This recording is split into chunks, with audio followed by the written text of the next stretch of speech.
Assalamualaikum warahmatullahi wabarakatuh. Sahabat religi, kembali lagi dengan saya Mr. Rush. Sahabat religi, gimana kabarnya? Semoga baik-baik ya. Penting nih, kondisi begini kita harus jaga kesehatan. Nah, kali ini podcast bersama Mr. Rush akan membincang soal halal vlog competition dengan tema halal itu apa sih? Sudah hadir bersama kita narasumber si empunya acara, Pak Mas Tuki dari BPJPH Kementerian Agama. Assalamualaikum Pak Mas Tuki. Waalaikumsalam warahmatullahi wabarakatuh. Alhamdulillah sehat. Alhamdulillah. Harus selalu sehat. Iya, Pandemi sudah turun begini harus Iya, mulai mudah-mudahan cepat jaga diri. gitu, baik-baik. Pak, lama kita nggak ketemu nih. Buat teman-teman sahabat religi, Pak Mas Tuki ini dulu bos kita nih, Kepala Biro Humas Data dan Informasi dan pernah menjadi juru bicara Kementerian Agama. Betul ya Pak ya? Ya kalau juru bicara itu ditentukan sendiri kan juga bisa. Iya, lama nggak ketemu dan alhamdulillah hari ini bisa ketemu Pak Mas Tuki. Alhamdulillah. Dengan tugas dan suasana yang berbeda ya Pak ya? Alhamdulillah. Iya Pak, sekarang Bapak ada di posisi apa sih Pak sekarang nih? Bapak mengemban tugas apa hari ini?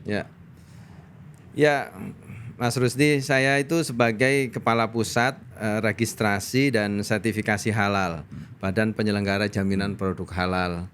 Ada 3 kepala pusat di BPJPH itu.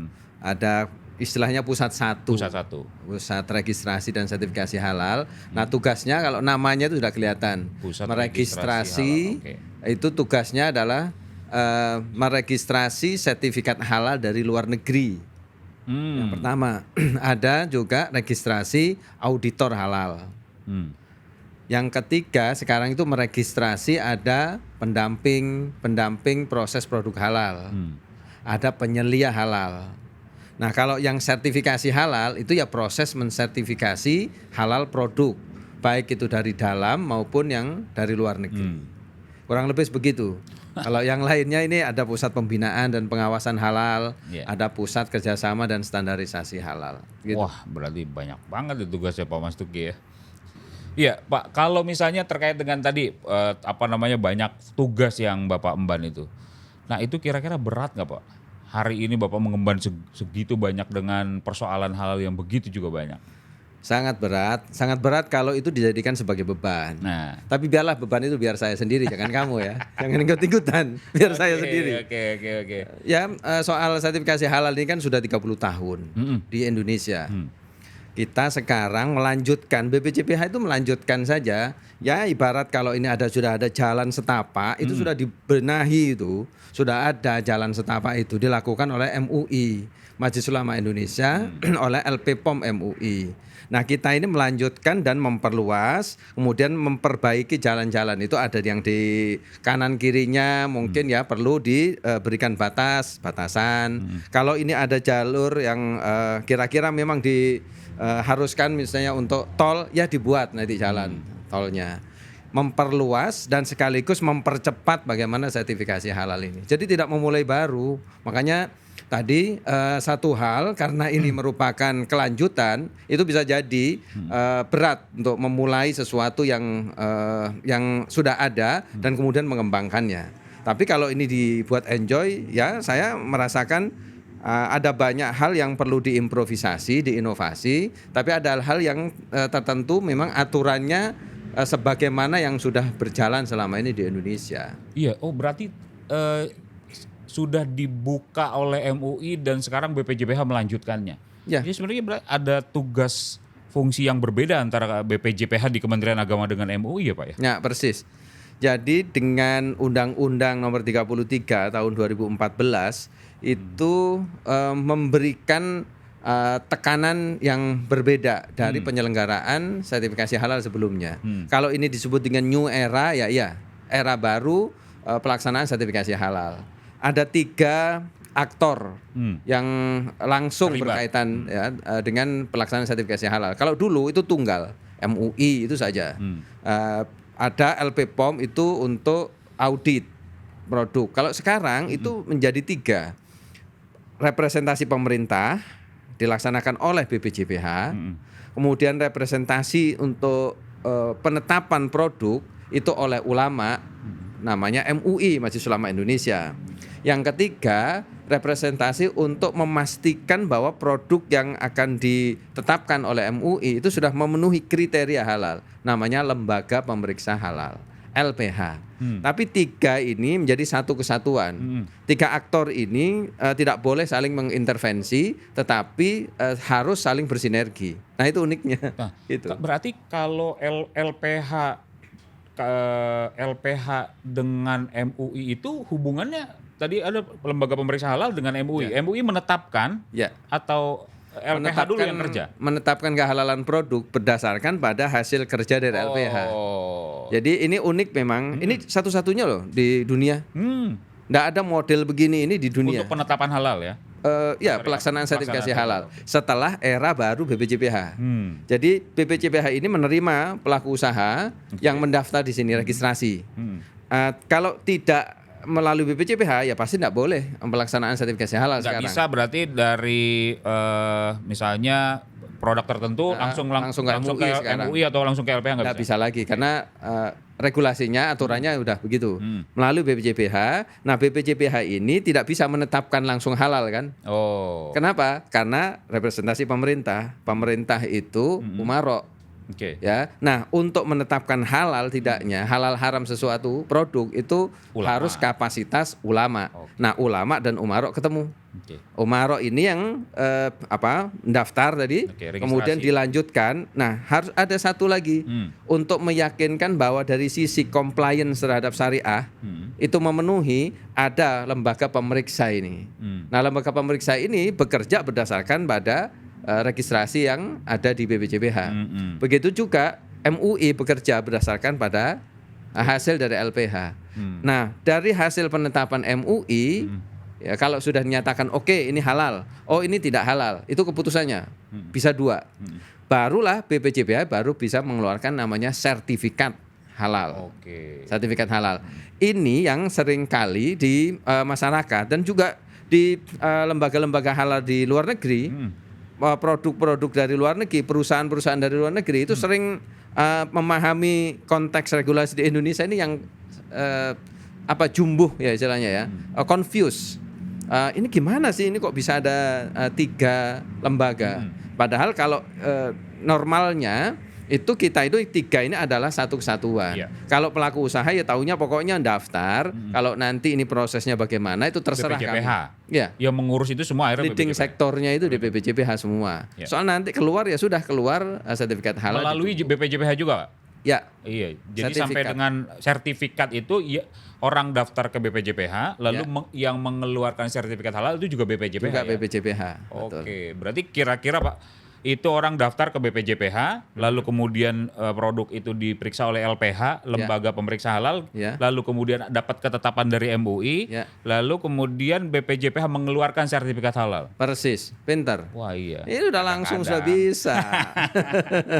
Nggak mungkin ini ada banyak juga sahabat-sahabat juga sahabat religi itu yang agak itu tadi ya agak Ya agak sering confuse. gitu betul berarti. Gimana ya, Pak? ini? Karena ada banyak kesan. Nah ini yang terkait dengan pembicaraan kita nanti. Bahwa dalam vlog competition ini itu Oke. banyak kemudian yang confuse ini. Oh. Makanya saya ingin menjelaskan di awal ini. Untuk memastikan bahwa pelaksanaan sertifikasi halal era setelah 2014 dan penetapan layanan dimulai oleh BPJPH per 17 Oktober 2019 itu sudah berubah sama sekali menjadi new era sertifikasi halal di Indonesia. Gitu. Kalau ngobrolnya sama Pak Mas Tuki suka begitu, pikirannya jauh duluan. Padahal, oke kita hari ini kita lanjut ke soal ini Pak, soal masuk ke dalam soal vlog. Ya sahabat religi, memang dalam beberapa waktu kebelakang itu Pak Mas Tuki beserta timnya itu mengadakan halal vlog competition dengan judulnya halal itu apa sih gitu ya Pak Mas Ya, Tuki ya. betul, Menurut saya sih ini bagian dari terobosan yang luar biasa. Nah Pak, kita masuk ke cerita itu Pak. Pusat registrasi mengadakan competition vlog. Ya. Wah menarik sekali itu Pak. Itu tujuannya apa Pak? Iya. Begini, jadi apa yang tadi saya jelaskan itu ingin kami mendapatkan feedback dari publik, dari masyarakat. Makanya halal itu apa sih? Itu dengan tujuan agar kita mendapatkan kira-kira feedback dari masyarakat, memahami tentang proses sertifikasi halal, jaminan produk halal itu bagaimana sih? Silahkan masing-masing peserta vlog competition ini untuk menerjemahkan sesuai dengan pemahamannya. Kemudian karena ini vlog ya, model vlog, ya silahkan meng-create sendiri, membuat bagaimana pemahaman tentang halal itu difahami dan kemudian dijadikan sebagai materi, konten, tema di situ. Sebenarnya itu ya tujuan utamanya kita. Jadi ingin mengetahui seberapa paham atau pemahaman publik seperti apa tentang halal gitu ya Pak. Betul. Tujuan karena itu. kami itu sebelumnya kan sudah ada edukasi. Literasi halal itu kita kembangkan. Sosialisasi kita sudah sampaikan ke publik, ke masyarakat. Banyak berkali-kali kita di mana-mana. Nah, dengan edukasi halal itu seberapa sih kemudian masyarakat memahami ini? Ya. Jangan-jangan halal itu dipahami tadi misalnya, dong halalin dong gue, gitu. Kan bisa jadi gitu kan? Iya. Karena ada juga di vlog competition itu yang kemudian memahami halal dalam perspektif itu. Nah, padahal ingin kita, karena ini BPJPH yang menyelenggarakan, tentulah kaitannya dengan jaminan produk halal atau sertifikasi. Kalau halalin saya bukan BPJPH berarti. Bukan, itu ada di Kementerian Agama. Iya. Banyak Pak yang ikut. Antusiasme masyarakatnya akhirnya gimana? Ya, berdasarkan hasil terakhir itu ada 340 Banyak peserta. Pak berarti. Kita tidak harapan kita sih ini karena dibuka untuk publik dan tidak ada segmen tertentu, ya silahkan aja publik. Berharap kita pokoknya siapa saja boleh ikut. Ya tentu dengan kriteria-kriteria yang ditentukan. Misalnya usia, tapi kalau untuk segmennya tidak ada. Nah, dengan tidak ada segmen itu diharapkan tadi masyarakat bisa lebih banyak berpartisipasi. Dan alhamdulillah 340 itu di luar banyak, Pak. Ya di luar artinya ekspektasi kita. Ada 340 orang yang minimal antusiasme terhadap isu-isu halal. Dan itu boleh kelompok. Nah, itu dia makanya maksud saya itu kan asumsinya perseorangan, Pak. Kalau vlog itu kan biasanya tim. Betul. Gitu. Berarti sudah sudah ditetapkan pemenangnya, Pak? Alhamdulillah dari 340 peserta yang mengajukan itu, ya kemudian kita lakukan penilaian lah. Penilaian ini karena dibutuhkan untuk memastikan karena panitia kan tidak mungkin akan menilai secara keseluruhan dan pemenangnya semua. Nah, ada tentu dari sisi administratif, dari sisi kesesuaian dengan tema dan syarat-syaratnya tentu kan. Ya, nah, termasuk ya ini soal konten ini. Kami memang di sisi konten ini agak sedikit rigid gitu. Untuk memastikan tadi itu agar tidak salah pemahaman. Namun memang feedback ini kan penting. Jangan perspektifnya BPJPH melulu, tapi juga perspektifnya masyarakat. Untuk kita bisa nanti angkat sebagai bagian dari hasil kira-kira gitu. Edukasi halal yang selama ini kita lakukan. Nah, kalau itu kemudian yang bicara masyarakat, hemat kami itu akan jauh lebih objektif pertama, yang kemudian secara jujur mereka membuat vlog ini tentulah itu berdasarkan pada pengetahuan. Nah, kalau sudah ada pengetahuan, pemahaman, wawasan tentang halal yang kemudian direpresentasikan di dalam vlog vlog kompetisinya ini, itu artinya bahwa kami optimis apa yang kita lakukan setahun 2 tahun yang lalu mengenai edukasi halal, literasi halal itu bisa nyampe ke masyarakat. Message-nya itu sebenarnya. Iya, jadi berarti vlog itu sudah dikirimkan oleh masyarakat. Lalu kemudian tim Dewan Juri sudah melakukan penilaian. Nah, berarti pemenang 1, 2, 3 sudah ditentukan, Pak. Itu kira-kira pemenangnya yang memenangkan lomba seperti halal vlog ini kayak apa, yang filmnya atau vlognya itu? dari 340 peserta itu kita ambil 30 besar awalnya untuk dilakukan penjurian oleh ahlinya. Ahli. Ya, ada ahli di bidang konten kreator, ya. Siap. Ada sutradara. Dari sisi konten halalnya juga kita mengundang ahlinya. Dari sisi komunikasi ke publiknya juga ada, bukan representatif lah. Jurinya ini mencukupi lah untuk bisa memastikan bahwa semua peserta itu tidak didolimi.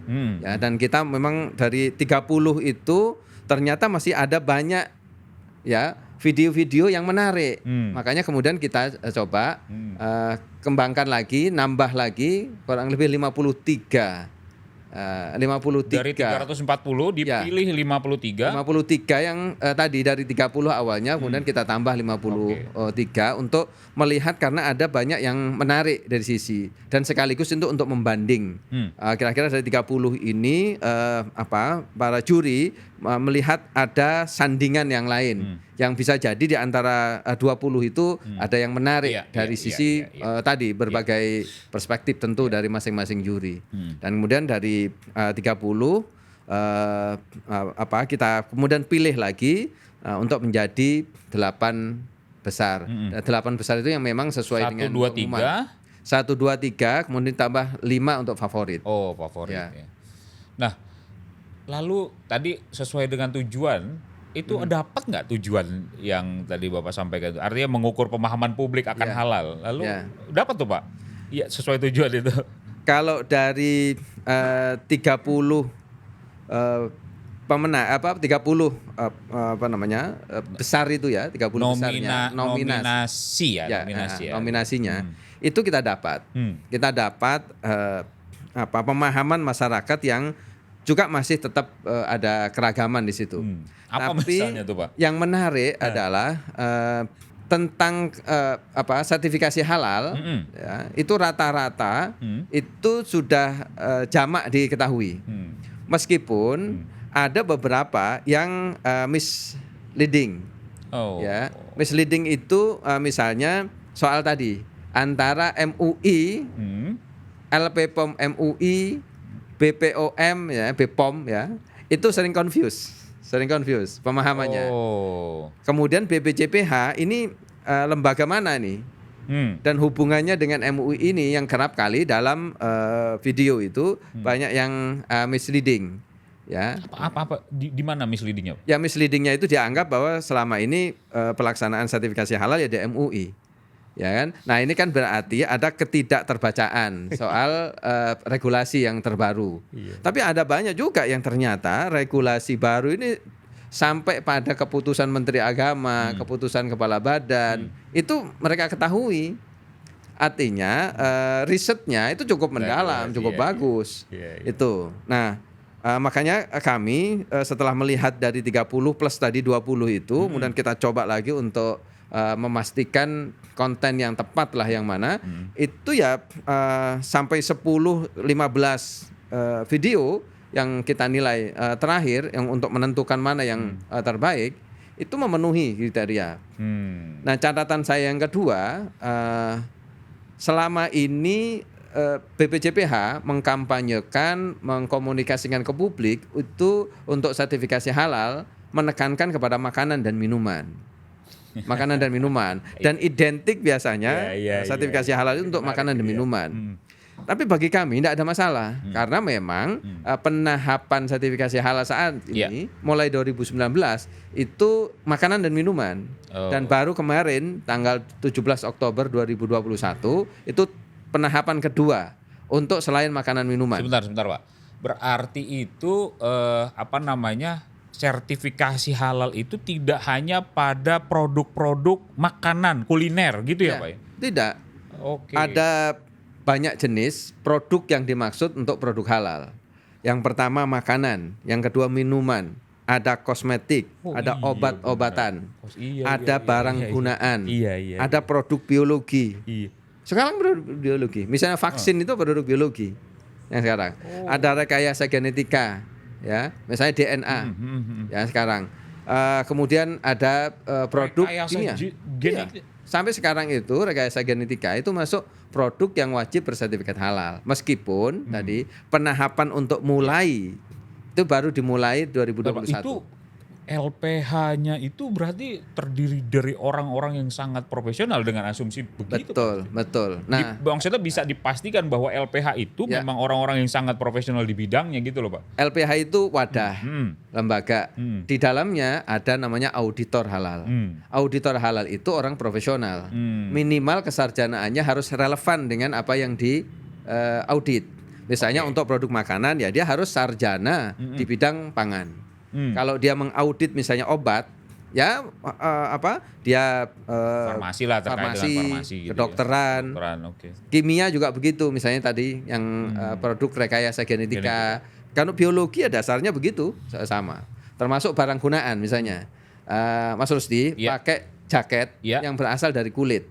Kulit ini kulit binatang. Binatang ini haram atau halal?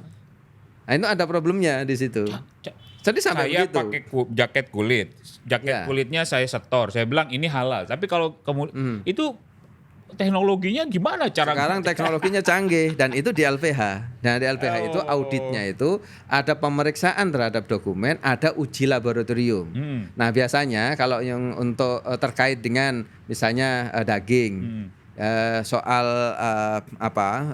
DNA misalnya, DNA babi dan dengan DNA yang lainnya itu bisa dengan mudah sekarang dengan teknologi canggih di laboratorium di LPH. Terdetek gitu langsung ya? Iya terdetek. Oh misalnya saya pakai sepatu, sepatu ini tinggal masukkan ke laboratorium. Kalau sepatu kulit ya, kulit apa itu dia bisa langsung mengurai semua. Oh ini misalnya ular. Kulitnya misalnya ular. Ini kulit misalnya macan misalnya. Ini kulit sapi atau kulit babi itu bisa diurai demikian rupa. Udah canggih sekarang alatnya luar biasa. Artinya nah, itulah makanya kenapa auditor halal dan LPH itu wajib memiliki laboratorium untuk pengujian semacam ini. Karena nggak mudah untuk halal itu minum misalnya. Minum teh. Ya teh ini karena teh berasal dari pertanian, itu tidak ada masalah karena positive list dia. Positive list itu sudah dipastikan teh itu halal. Tapi ketika sudah tehnya ini dibuat diolah, nah maka pengolahan di situ itu menggunakan alat-alat mungkin ya teknologi yang berat atau teknologi yang ringan terserah maksudnya. Kalau hanya misalnya disangrai ya enggak masalah. Tapi kalau sudah menggunakan teknologi, nah teknologinya ini alat misalnya peralatan yang digunakan bisa jadi sekarang itu sudah menggunakan bahan-bahan yang apakah bahan kimia atau bahan dari binatang. Misalnya tulang binatang itu sudah bisa digunakan apa saja, termasuk misalnya ini gelas, piring, ya misalnya untuk alat tertentu yang alat kesehatan itu bisa dari tulang binatang. Lah kalau tulang binatangnya dari babi ya pasti haram. Tapi kalau tulang ini berasal dari sapi atau kambing atau yang lainnya, ya enggak apa-apa. Jadi materi dasar teh, teh itu halal.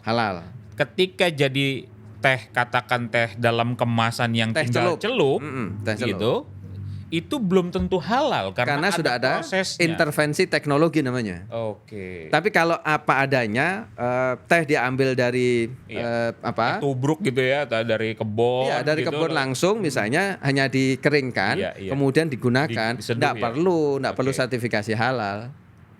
Gitu. Tapi kalau sudah diproses, diolah, maka kalau sudah ada pengolahan apapun, contoh lagi, Mas. Misalnya sekarang kan banyak makanan ya, pisang misalnya digunakan untuk apa saja. Ketika pisangnya itu halal, tapi ketika pisang menjadi pisang goreng saja, ya kan? Pisang goreng itu ada proses sebenarnya. Nah dalam menggoreng minimal ada minyak, ada terigu, ada mungkin kalau misalnya tambahkan yang lainnya, mungkin pewarna dan seterusnya. Nah pewarna, kemudian minyak dan seterusnya. Ini namanya bahan yang menjadikan produk namanya pisang goreng itu harus disertifikasi halal. Kenapa? Karena ada minyak loh. Kalau minyaknya minyak curah macam-macam itu ada najis misalnya nggak ketahuan, ya bisa menjadi najis. gitu. Ya, jadi tidak sederhana proses iya, sertifikasi halal, dan halal itu apa sih? Itu tidak sederhana. Ya, Nah, inilah yang kemudian kita coba untuk masyarakat silahkan menerjemahkan pemahaman itu ke dalam video yang mereka kemudian dikaitkan dengan regulasi, dikaitkan dengan kondisi apa adanya gitu. Tapi Pak, ini saya masih penasaran. Sekarang misalnya, atau saya pernah lihat ini, itu kulkas, produk teknologi, itu ada tulisannya halal.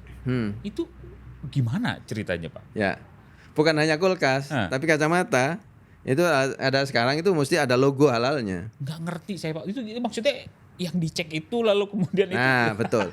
Jadi ternyata perkembangan teknologi sekarang itu bisa menggunakan bahan apa saja. Salah satunya adalah bahan-bahan yang terkait dengan unsur binatang. Inilah yang menjadi concern dari sertifikasi halal bagi produk barang gunaan tadi yang digunakan. Ini termasuk yang digunakan dan dimanfaatkan, jaket, kemudian peralatan rumah tangga. Tadi salah satunya adalah kulkas.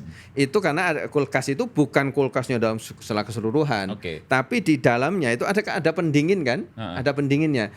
Bahan yang digunakan untuk pendingin raknya itu, raknya atau alatnya yang berpotensi bersentuhan dengan makanan yang akan bersentuhan dengan makanan di situ. Kalau itu berasal dari bahan yang diharamkan, menjadi haram.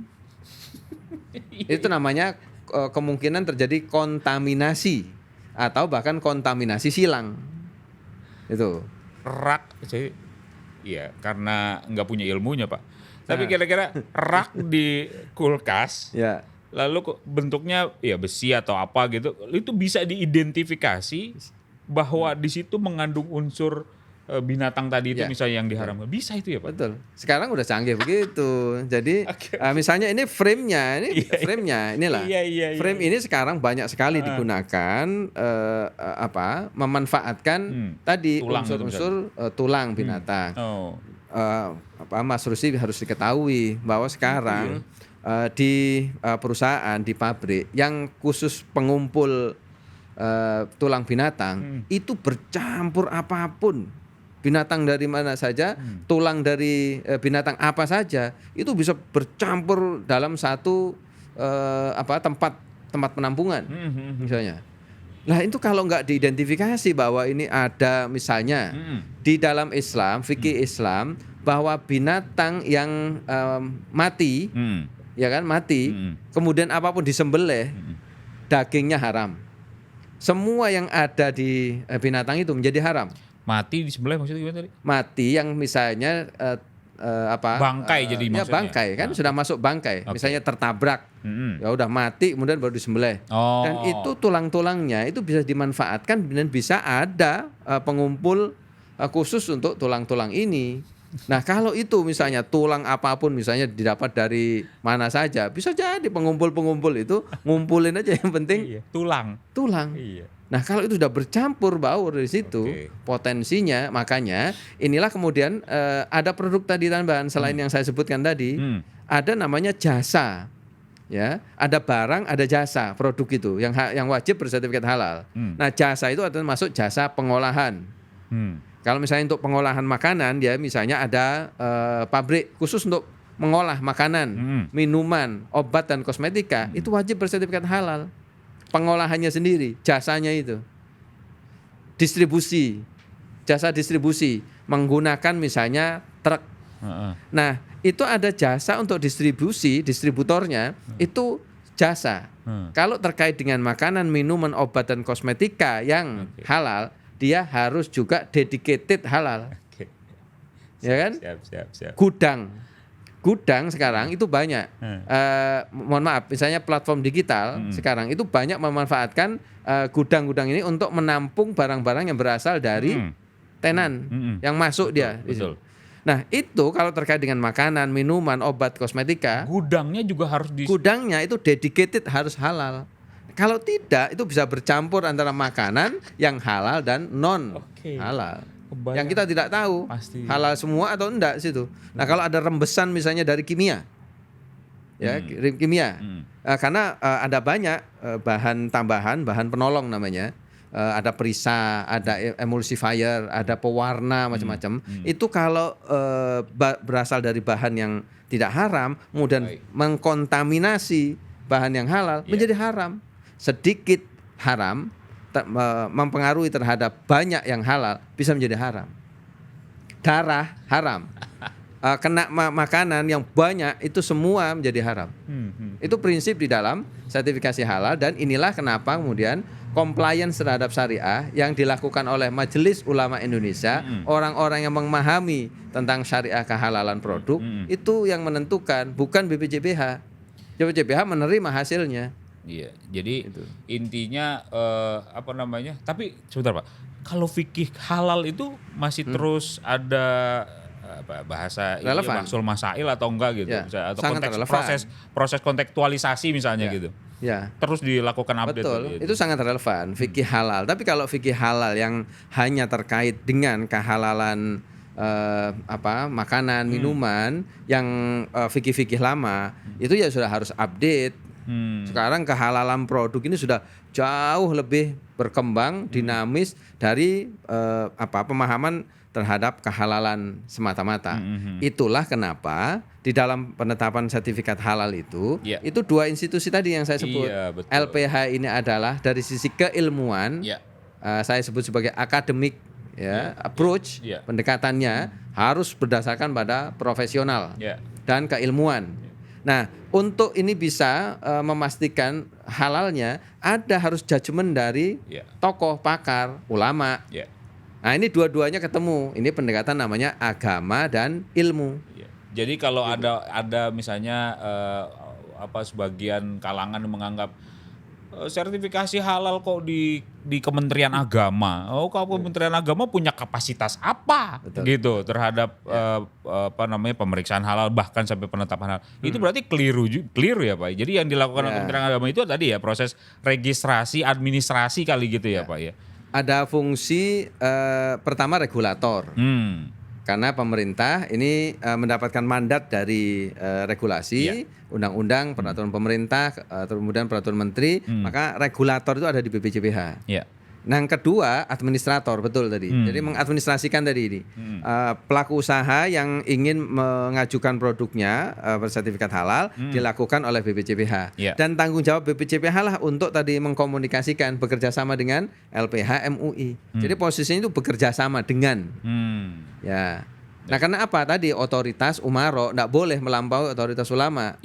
Ini ada ranah agama, ini ranah administratif. Dan tadi ada ranah keilmuan yang juga dilakukan bukan oleh ulama tapi oleh ilmuwan, dalam hal ini auditor halal.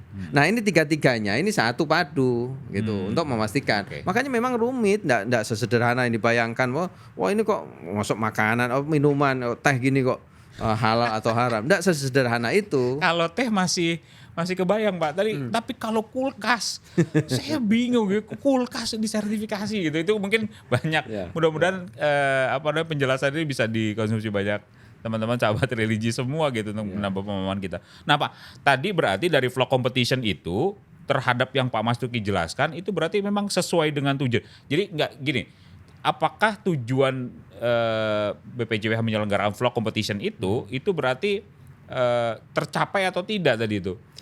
Dengan komplikasi persoalan di halal gitu. Ya, makanya itulah yang kami pahami sebagai regulator, sebagai administrator itu seperti itu, luas sekali. Nah, makanya kami ingin mendapatkan jangan-jangan ini enggak nyampe ke masyarakat kan?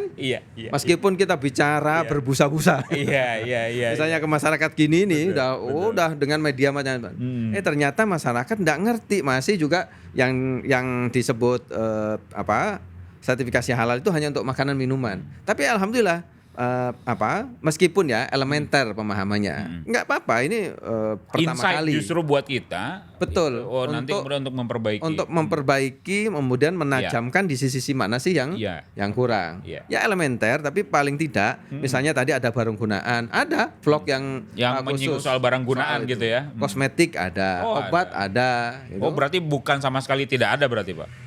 Makanya itu tadi ada yang juga sudah sampai memahami perkembangan terakhir itu tahu. Sekali lagi meskipun pemahaman elementer Iya. tidak mendalam. Ya kalau mendalam ya nanti itu ya percakapan Iya, semacam ini kalau dikompetisikan apalagi dalam bentuk video ya kan pasti waktunya terbatas. Yang harus pesannya pasti harus yang disampaikan apa dan seterusnya gitu. Iya.